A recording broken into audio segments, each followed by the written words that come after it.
And Baba again, always smears of blood on him. He said, oh, this is terrible. Oh, God, what's happening? You see, Vishnu tried to sort of explain, you see, quickly, well, we have to do something. We must get Baba into the house and all that. Well, I just didn't have the strength to get on a cycle and go down to the Mandal's house, which was a little distance away, and get a hold of Donkin. So money went cycling down to fetch Donkin back up to the house. In the meantime, we managed to get a chair out to the car, and we got Baba seated in the car and managed to get him and bring him and put him on his bed in the room. Then by the time Donkin came, and Donkin arranged to have Baba taken up there to the hospital, and then he had to have his tongue stitched. And then also they tried to take x-rays to see what had happened about the hip. And then afterwards, Baba again was brought back to the house. After a few days, Don said the best thing to do is take Baba down to Pune. So Baba was taken to Pune. He was for a couple of days, I think, in a nursing home. It's all sort of vague in my mind now. It wasn't a great facility at Satara, was it? No, there wasn't. You see, that's just it. That's why Don wanted to take him down. So in Pune, he went to this nursing home. And then there was this very fine military orthopedic surgeon, which Donkin got in touch with. So Baba never likes to be away from home, as it were, no matter how serious the thing is. So he after a day or so, I think, in that nursing home, Baba was brought to this bungalow which we'd taken there in Pune, which was right near where Mirji was living at the time. And then Baba's leg was put in traction. And that was very uncomfortable and painful for Baba. And he was for a number of months there in Pune. Now, in the meantime, Nadia and I were left in Satara first we came to Pune also. And then Baba said, no, we're not going back to Satara. I mean, nobody wanted to see Satara again after all this having happened. As much as we loved Satara, we even thought, oh, how beautiful it would be to live there because the climate's so equable. I mean, it's just enough rain to make everything nice. The roads are beautiful. It was clean. The bungalow we had was so nice. But still, after that accident and seeing Baba coming there in that car, we just couldn't bear the thought of being there. And by the way, what is so interesting also is that on this road, which hasn't got heavy traffic, after the accident happened, sort of how to find any conveyance, say to take Baba back or to get the Mandali to the hospital. Then a car comes along with his lone driver. So, as I say, because Vishnu was the one that was least only just jolted, he was to take Baba in that taxi. And then later on, the others managed to get a truck, and the truck brought them into the hospital. And when afterwards that man in that car disappeared, nobody knows who he was, what his name was, where he came from or anything, but he just came there just in time to take Baba back to Satara. So as I say, Nadia and I were sent back to the bungalow to pack up everybody's belongings and take everything back to Merzed. So we packed everything, and this Mrs. Cooper, whose house we'd rented, her son very kindly offered to drive Nadia and me back to Pune when we got all the luggage done. Bhagirath's truck came. We saw that the truck was loaded for Merzed. And then we went to Pune just to tell Baba that everything had done. Then we too had to come on here to Merzed to see about the unloading and getting the place ready so that later on when Baba was brought back here, everything would be in order. But it was a harrowing time. I mean, again, Baba having to go through all this pain and this torture. Because this time it was so much more serious than the American accident, in the sense that, I mean, this fractured, I don't know if that head of the thing and that the socket around there was fractured or out of place, so that the socket couldn't be put, the ball of the hip couldn't be put back into the socket again in the sense that it would be as it originally should be. And naturally, doctors have wanted to operate on Baba, but Baba refused to have any operation. And in 1970, 57, I think that's when Harry Kenmore came and gave Baba some treatment and stayed here. That time I had to look after Harry. He was staying in a small bungalow here, and I had to see to his bath water and his food and this and that, and we spent our time having altercations because I no longer had an American pronunciation, and that's one of those side issues that took place. Before the time when, I think before Harry came, Baba had gone down to Bombay, and he had taken part of the group with him, but Nadia and I had been left behind. So, well, we didn't know why, except we just thought, well, there'd be too many people crowding in one of us' apartment. And I mean, that was Baba's way of doing. Sometimes he'd take some with him, sometimes he'd leave you behind. And you just accepted it.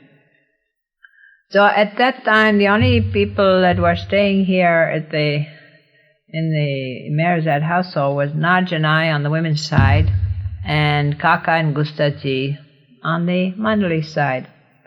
And just shortly after Baba went to Bombay, Gustaji wasn't well. We thought that he had just gotten a cold and a bit of fever, and then he seemed to be getting a slight chest condition, so I put some embrocation on his chest to make him feel better.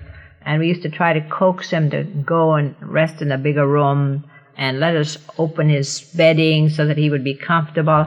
And he lived in a tiny room here at Meherzad, and he kept everything tied up and locked and the bedding roll tied up, and he used to just live in these like rags or patch clothes.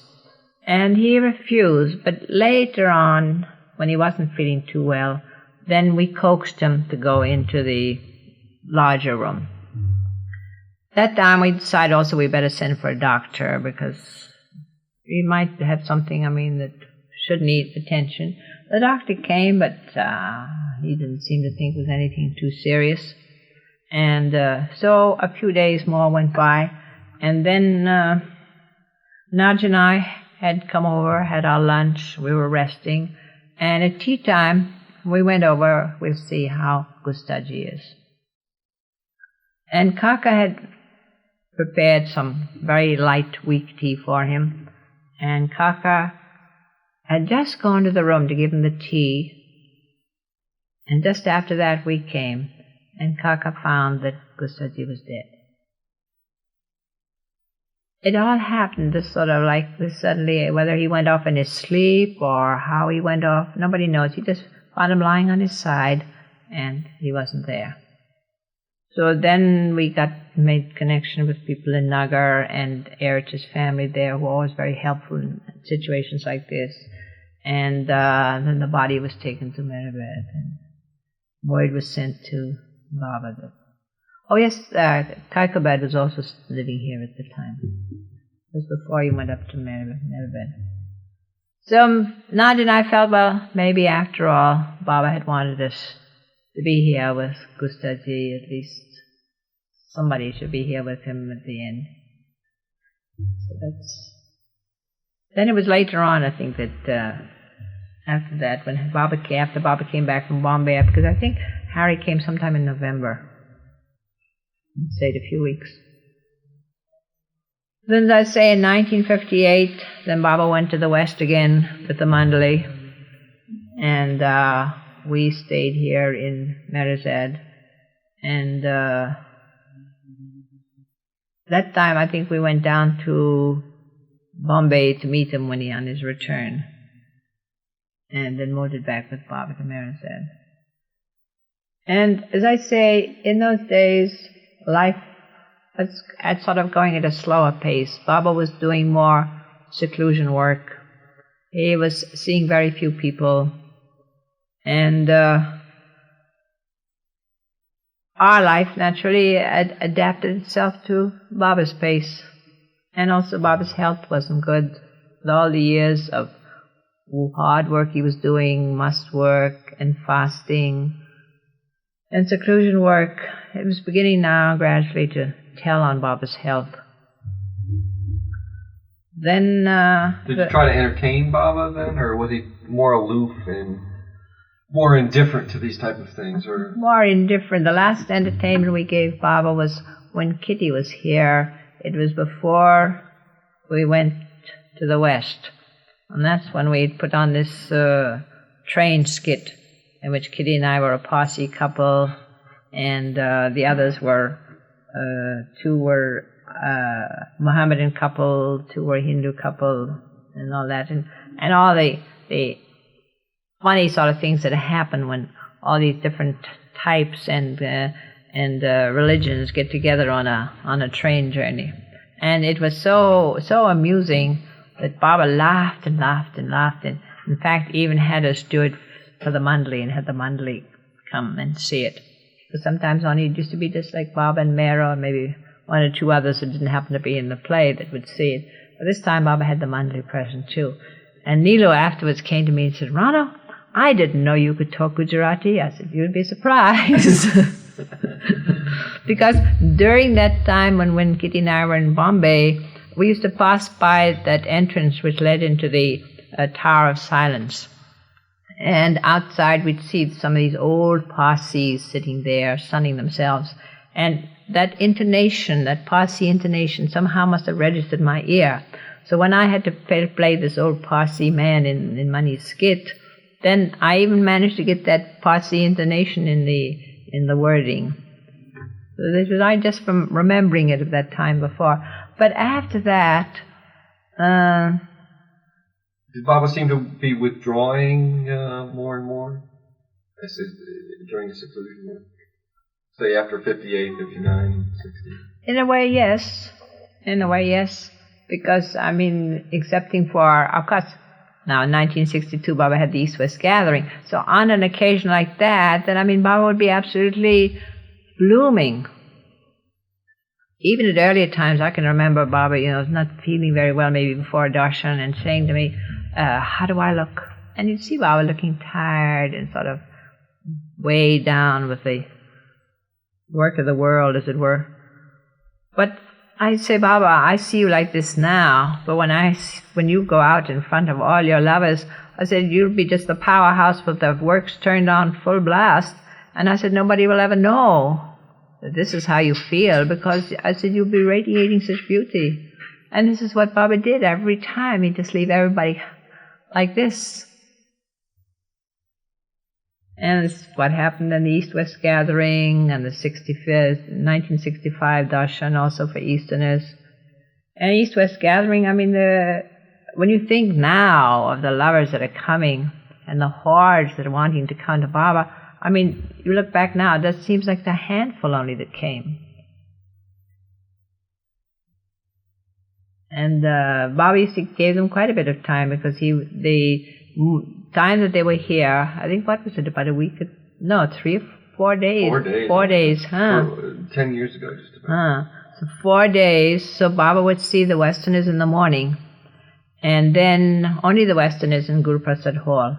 And then in the afternoon, then there was the big pandal outside where the Easterners had congregated, and also a certain section would be kept for the Westerners, so that the Westerners could participate in that also, where their talks were given, and bhajan was played, and songs were sung, and to give them an idea of how Baba had a darshan program, and then everybody would come up afterwards and take Baba's darshan. And actually in 1965, Baba had intended again to call the Westerners, and even forms had gone out to be filled in and brought, and the darshan was going to take place here in Naminagar. And there were some new quarters being built here that Baba was going to get a hold of to house all the Westerners. And then I don't know what happened. Suddenly Baba just decided differently. He said, no, he was only going to give the Eastern darshan for the Easterners in Guru Prasad. So that was also took place at the back, like the East-West gathering, in that big compound at the back of the building. And there were just, 3 or 4, Harry Kenmore came, And there was Joseph Harb and Ben Heyman, and one young couple that happened to have come from Australia, so they were there for the darshan. Otherwise, there were no Westerners that time for the darshan. To go back to the 1950-1960, when Naj and I were staying at Bindra House, that was Erich's family's home, I was taken very ill in 1959. I had apparently been quite all right up to that particular time, and I still don't know whether I got food poisoning or from eating a mango or something. Whatever it is, food poisoning took place. And I was seriously ill that night, and the doctor had to come, and then Gave was sent for the next day, and she gave me saline injections and so forth. And I really thought I was too sick to care. But nevertheless, I was aware that there was certain activity going on in the house that night. And whenever Nadja would come in to see whether I was all right, I'd say, Nadja, why are those people all milling around outside there? I mean, this is the middle of the night. What's happened? And Baba had particularly told Meherwan that night to go to bed early. And so I said, this is very strange. Why are all these people? No, Nadja just bustled around me, sort of, it's nothing. And I say I was too sick to care. The next day, I was kind of feeling a little, slightly bit better. And Baba came to see me, how are you, and all that. And then he said to me, last night was a toss-up between you and Papa. We always call Erich's father Papa. I laughed, not knowing what Baba was talking about. Evidently, I must have shown that in my face, because Baba said to me, didn't you know that Papa died last night? I said, no. I said, nobody told me. Because Nadia was afraid that she'd upset me and all that. I mean, I'd rather know something than be mystified what's going on, but she didn't realize that, so she had kept it from me. Nobody had told me in the morning either. So I said, oh my heavens, because Papa had not been very well, but not seriously ill. And when he used to meet his old cronies, he would tell them about, because I hadn't been all too well some time before that, and he had been worrying about this Western lady that was staying with him, and he would tell his old cronies about it, and they'd be very sympathetic and all. So then when Papa dies and I'm still here, when these people came to hear there was a death at Bindra House, they thought I had died. So very few of them showed up for Papa's funeral. Then they came to know afterwards that he had died, because he had a heart attack and he just went like that. He had not been feeling too well in the evening. Erich had come with Gave to see him, and I think coaxed him to eat a bit of soup and all that. And then just like that he went, and I think he went taking Baba's name. So that was one of the couple of times that Baba decided I had to go on living a bit longer. So he did something about it. Now, I think it was in 1960, I was still staying at Bindra House. And Baba would do things suddenly that would take you by surprise. You would never always know how to cope with it, but eventually you would. And in this instance, it was that when Baba came to Bindra House and greeted everybody, he greeted them all, and when he came to me, he just walked past me as if I was paper on the wall. I said, this is very strange. I'm standing here, Baba hasn't even given me a look. He's embracing everybody, he's even greeting the servants, and I just as if I wasn't even in the room. Oh, this happened a few times. And I thought, oh, this is terrible. I mean, I've got to work this out, because I've got to live with it. So there must be a reason why Baba's doing this, and I've got to find out and do something about it. Well, I couldn't question Baba about it, because obviously I was non-existent. So I worked it out all by myself and came to a very happy solution. And that was that the effort it took Baba not to see me made me all the more conscious of Baba's knowing that I was there. That solution then satisfied me completely. Because if you consider, you see somebody, a natural reaction is to greet them. But if you just ignore them, the very fact that you're ignoring them shows that you're making an effort to do so. So, naturally, if Baba made an effort to ignore me, that means Baba was conscious of my presence. That's all I minded. So I was quite happy after that. That must have bothered you at first, though, when Baba Of course. I was just burnt up because I couldn't understand. I knew I hadn't done anything to cause any displeasure that Baba should ignore me. So why was Baba suddenly doing like this? It's just one of these things that Baba would do to test one, to see how one would carry through, because Baba always said that you must be aloof from, pleasure and praise, as well as disapproval, so that if you can make yourself so that you don't mind either way what Baba's doing, well, you've achieved something. But I mean, it was very difficult. Naturally, your first reaction is to be upset. Very often in Mirza, I'd hear Baba would start needling me at the table just to see what my reaction would be. And you could tell from the look in his eye that he was having himself a bit of fun. But even then, sometimes Baba would touch just the raw spot, and you'd feel very badly. And then you'd realize, no, Baba's doing this on purpose. And once you could get yourself adjusted to that, then you could take it, and you didn't mind.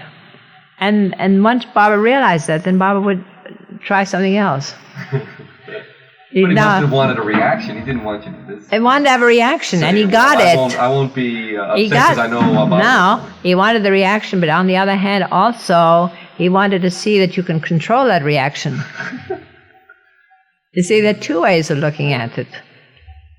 As I say, the whole ashram was made up of people who were not mamby-pamby people. They all had a certain temperament and a certain something about them that they would not take things lying down. But on the other hand, I mean, you had to learn also to take what Baba say without feeling either pleasure or disappointment, whatever way it was. But it was very difficult, very difficult. For the East-West gathering, then, that was the time when I did the 4 journeys chart. Baba wanted to give an explanation to the Westerners on this particular point, so he outlined what he wanted me to do. So I did it on a sort of full-size drawing paper, but Baba said that's too small, and he wanted something chart size, so we got somebody in Ahmednagar to go by my outline and do something that was about 7 feet high and in width in proportion, with all the print very large, so somebody could stand there with a stick and point out to the various things which Baba explained in one of his discourses to the Westerners there in 1962. When Baba gave me work to do, such as charts or other things, then he always used to give me ample time in which to work.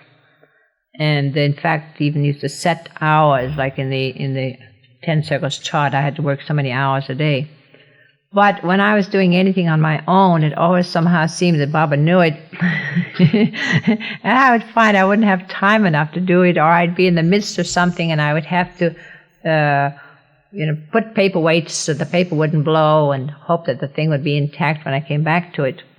So that, in a way, sort of got me in the way of being lazy as far as drawing was concerned. And anyway, I'm lazy by nature. So I decided that the line of least resistance was not to attempt any drawing. Then I suddenly got an urge sometimes to, try out something.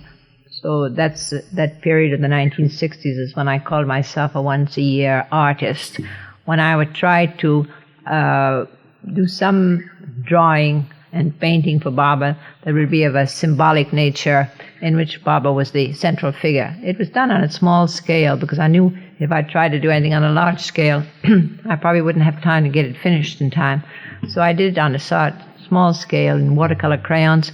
And Baba, of course, was very pleased when I would present him with this on his birthday and give his lovely sign of approval, and then he would put his cheek out for me to give him a kiss. So that, to me, was ample reward. So then I knew that Baba would probably just put these drawings away somewhere and forget about them. So then after having given them to Baba, and then all the presents would be put aside, and Baba would leave the table and would be going over to the mandali, then I would surreptitiously come and collect my drawing again so that I have kept them all safe together. As I say, when we used to go to Pune in the summer months, April, May, and June, Baba used to let the women occasionally go to a movie. In those days, there used to be some very good movies. And once or twice Baba went, but later on, when his health was indifferent, he didn't go. And as I say, during that period, he was more withdrawn and more involved in his seclusion work. But even then, occasionally, he would call people there to Guru Prasad. And especially on Sundays, some of the Pune Baba lovers, Baba would allow them to come, and then they used to play the famous Laris card game, where there'd sometimes be so many that each would get no more than about 2 cards, and the losers had to rub their noses in the carpets, and then you'd hear hilarious shouting and all sorts of strange sounds emanating from the Mandali hall. And Baba used to enjoy those times because they were sort of a relaxation for him. And then there was that period in that late 60s when Baba took a liking to those records of Jim Reeves, and every day Bunny used to play some for him. And the one record or side which Baba liked very much was A Heartache Following Me. And that used to be like the theme song. The Mandali would hear that in the dining room where we would be sitting with Baba at tea time, and they'd know, Baba's coming. You see, that they'd give the signal so that the other Mandali would be all collected by the time Baba came to the Mandali hall. Baba loved his voice, not so much the type of songs he sang, some of them, yes, because they were not very startling in the way of songs, though some of them really had some lovely words, but it was the quality of Jim Reeves' voice that Baba said touched him. And he said someday somebody with a voice like Jim Reeves would sing Francis's ghazals. So as I say, in between times we used to go to the movies. And in 1967, Baba, I don't know whether he just knowing that we would probably later not be going to the movies, just made us so filled with movies that we just got so that we just would groan at the thought of going to one. Anavas was with us at the time there in Guru Prasad, and every morning Baba would say, now, what is there playing this week in the picture houses, you see? And we'd say, oh, Baba, there's not a very good movie now. Let's not go this week, you see. No, you must go, said Baba. So we'd pick out the one that seemed the least bad, and then we'd get tickets and we'd go. And Baba was doing that with also some of the Mandali. They would be going to some Indian pictures. And they used to, when money'd come and tell them, you've got to go to the pictures, Baba said, you've got to go to the pictures, so select some Indian film you like. Please, with folded hands, they'd stand there telling Mani, tell Baba, we don't want to go to the pictures. Mani said, doesn't matter. Baba says, you've got to go. So we just went to movie after movie after movie. That was in 1967. And from that time after that, nobody went to the movies. And then in 1968, of course, Baba's big seclusion, when he spent so many hours in the hall here at Mirzad, and the servants, those in gardeners, watering the garden, or those washing vessels at the back, even we had to be going around on tiptoes, so not a sound would reach Baba in that hall when he was working. And then, when he'd be finished, then he'd clap, and then Erich would come in, and he'd be dripping from head to foot with the exertion that Baba was going on, whatever Baba's work is. Nobody was present to know. But Baba used to show us afterwards where his legs were just black and blue from his constant pounding like this he would do in his leg. Then the same thing you see when we went in 1968 to Guru Prasad. The yellow chair that's in the museum now is the chair that Baba used and had brought to his room in which to sit in his bedroom to do the seclusion work. And there also, when we knew that Baba had gone to his room, there'd be pin-drop silence throughout the house. Somebody would drop a lid or a door bang or something like that. We had to be so careful that nothing would happen that would in any way interfere with Baba's working. And then after he would clap, then he would come out and then go to the Manju's hall and, as he said, listen to his bogus news and the mail and things like that and relax a bit.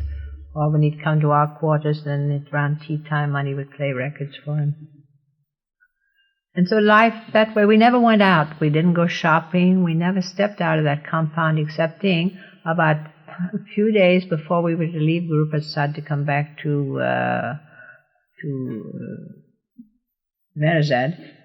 Baba gave us permission that those who had to go to the dentist or the oculist or something like that could go out. Otherwise, we never stepped out of the compound that whole time. And gradually to do night duty, so that here I was doing much more. I used to take turns off with the mandali.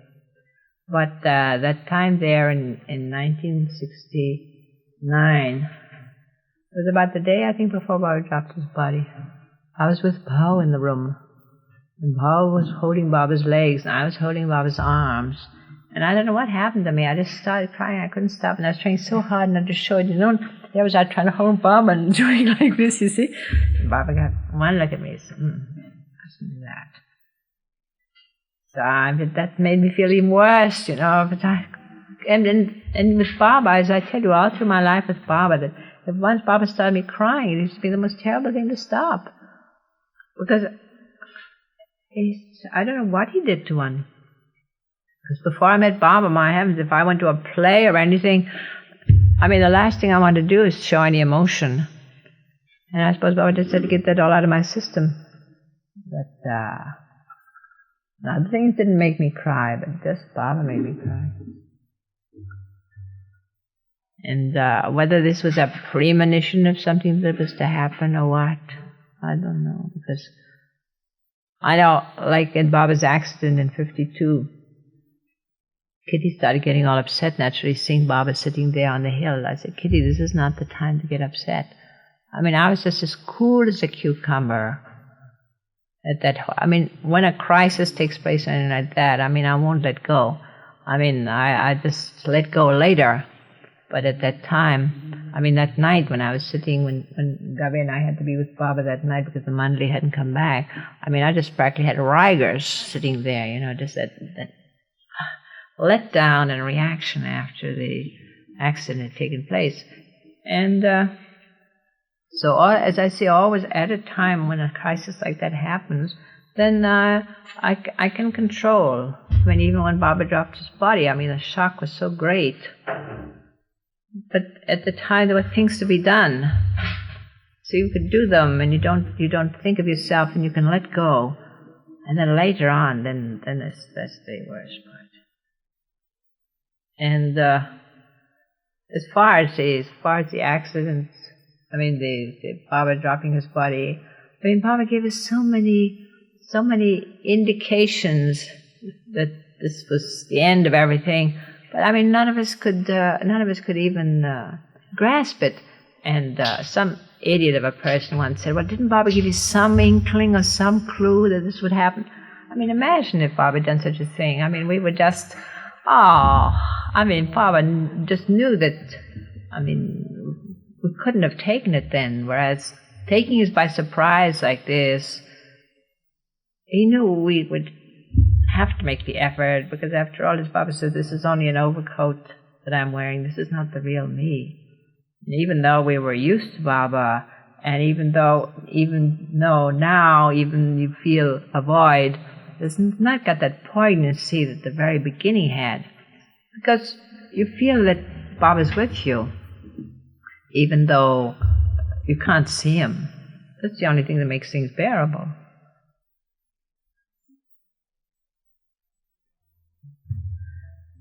And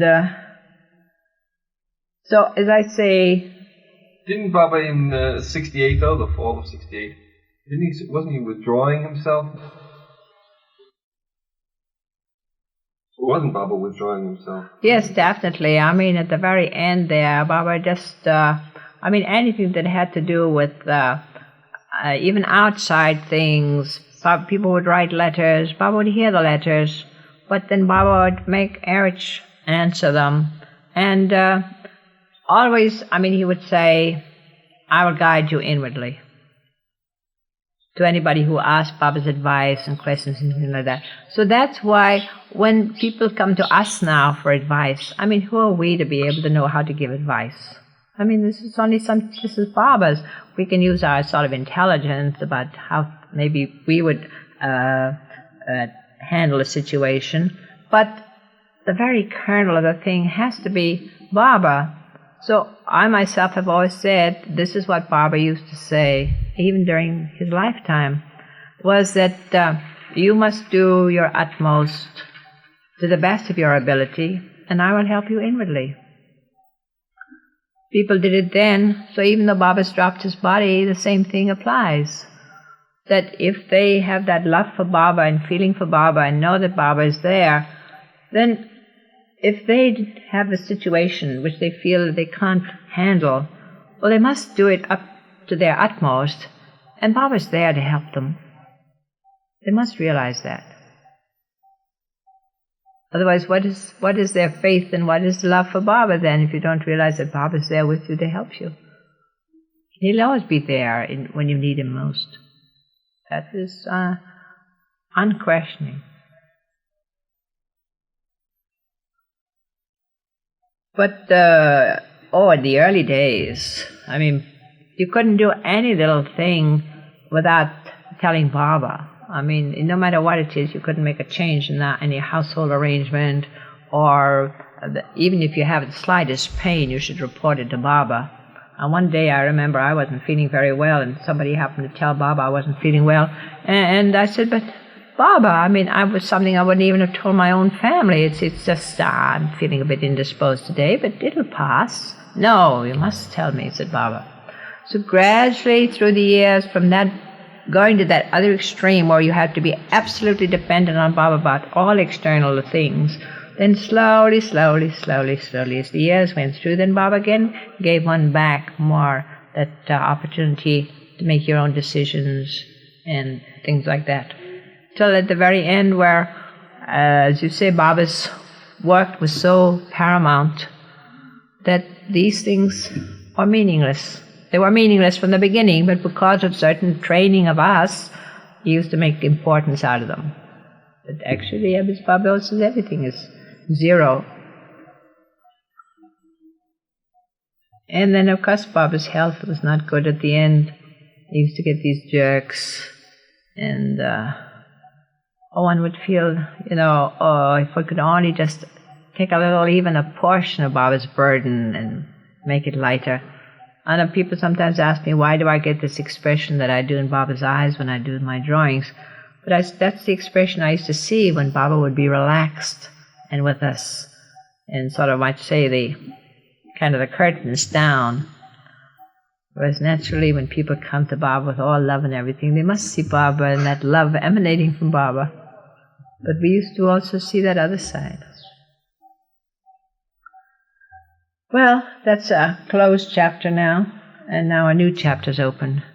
With you as a new humanity, and the other ones are going to have to carry on and do Baba's work for him. And to me, the most beautiful miracle is the fact of the way Baba has entered your heart. Baba drew us externally, and from this external meeting, then we felt him in our hearts. Whereas you all have felt Baba and know Baba is with you without even having had to make that external contact. And that is the most beautiful. So it is now for you all to carry on. Jai Baba.